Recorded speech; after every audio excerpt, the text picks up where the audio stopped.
कभी कभी हकीकत में कुछ ऐसा हो जाता है कि इंसान को हकीकत पे से भी विश्वास उठ जाता है कि रियल में भी ऐसा हो सकता है। एक 16 साल का लड़का था जिसने लगभग जाने के बाद कुछ ही ऐसा सबूत छोड़ा था, जो सिर्फ एक बैग और सिर्फ एक चप्पल और एक फोन वो भी जो पहले से ऑलरेडी रीसेट फॉरवर्ड मारा गया था, और एक कागज पे लिखे हुए खून से लथपथ उसने अपनी जाने की कहानी लिखा हुआ था।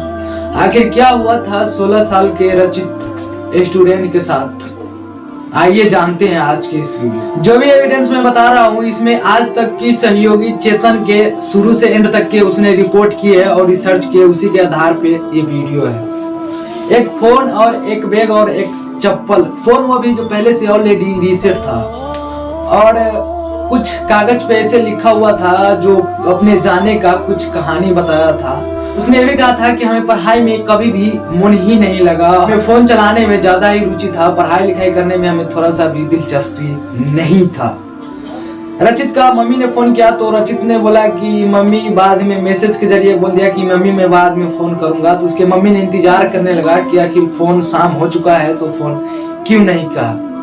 तो छानबीन करने के बाद रचित को पता चला कि वो अपने जाने की कहानी एक पन्ने पर लिखा हुआ है, और इसी के साथ 16 साल के रचित ने सबको अलविदा कह दिया था। आखिर ऐसा क्या हुआ था 16 साल के रचित के साथ, जो आईटी का तैयारी करने आया था, ऐसा दुर्घटना हो गया। आइए जानते हैं आज की इस वीडियो में कि आखिर हकीकत है तो है क्या, जानते हैं आज की इस वीडियो में। रचित का गुमशुदा होने का जब खबर मालूम पड़ा तो पुलिस ने भी लगभग 9 दिन के बाद छानबीन करना स्टार्ट कर दिया, और छानबीन करने के बाद पुलिस को कुछ भी ऐसा खबर पता नहीं चला था। जब पुलिस ऑलरेडी हार के थक मार के बैठ गया तो उसके पिता ने ना हार मान करके वो अपने बेटे को खोजने की तैयारी में लग गया।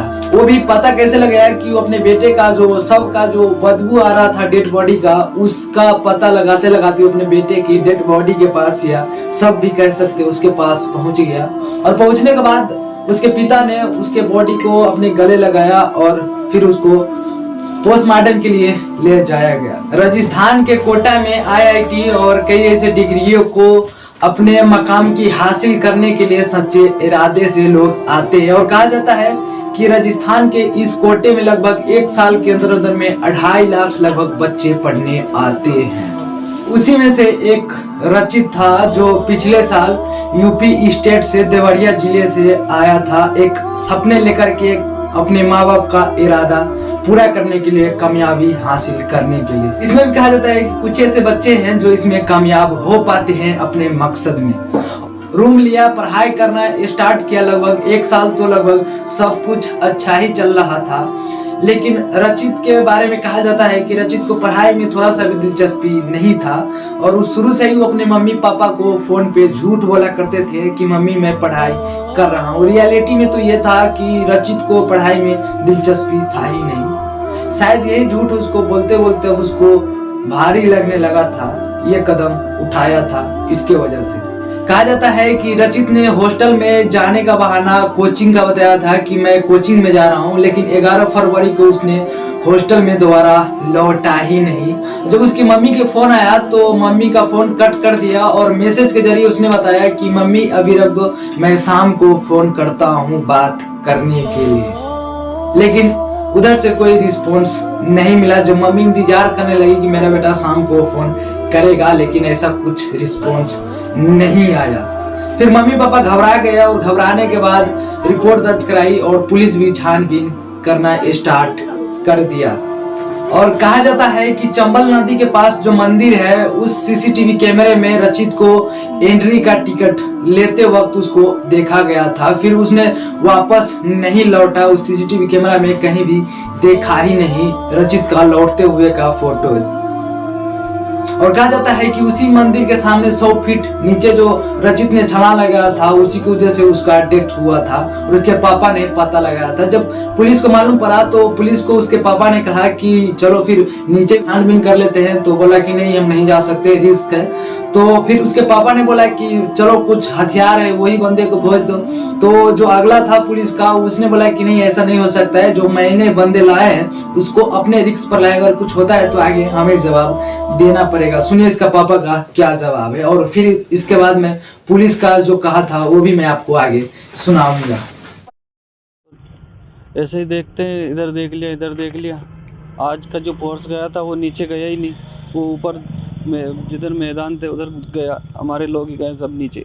उनको जो लेकर गए थे वहाँ के सीनियर अधिकारी, उनसे बात हुई थी, उनने बोला है कि हमारा जो अमला है ये नीचे नहीं जा पाएगा, ये इतना एक्टिव अमला नहीं है, SDRF नीचे जाती है, ये तो सब ऊपर रहेंगे, अब मैं इनकी रिस्क नहीं ले सकता, इनको कोई खतरा हो जाए जानवर से तो मैं इनको नीचे नहीं भेज सकता। आरोप दिख रहे हैं ना, सामने दिख रहा है ना, सब कुछ दिख रहा है ना, जाकर सही से जांच हो जाती तो मिल नहीं जाता पहले।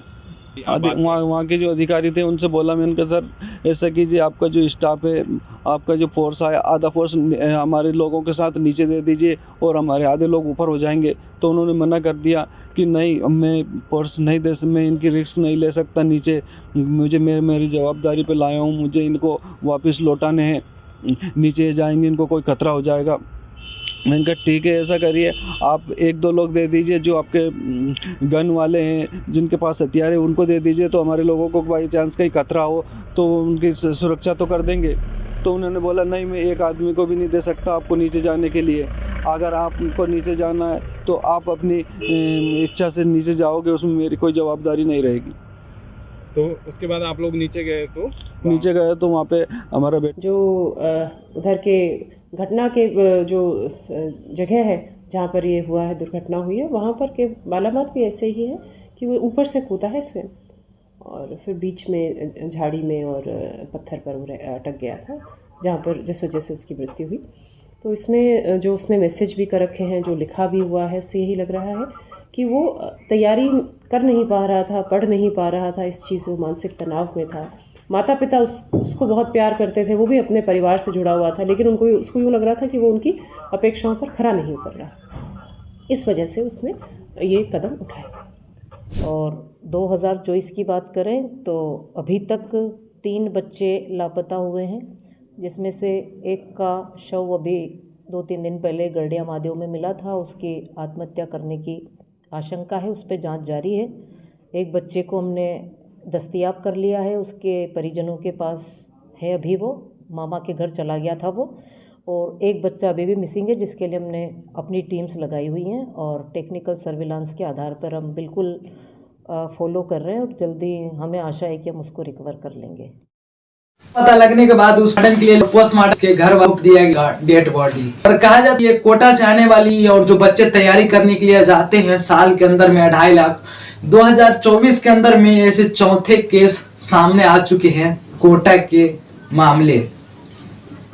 तो आखिर कई ऐसे बच्चे हैं जो पढ़ाई लिखाई में दिलचस्पी नहीं रखते हैं, वो अपने घर वाले से यहाँ तक ये भी नहीं कह पाते हैं कि मैं पढ़ाई नहीं करना चाहूंगा या मेरे को कोई नौकरी लेने में दिलचस्पी नहीं है।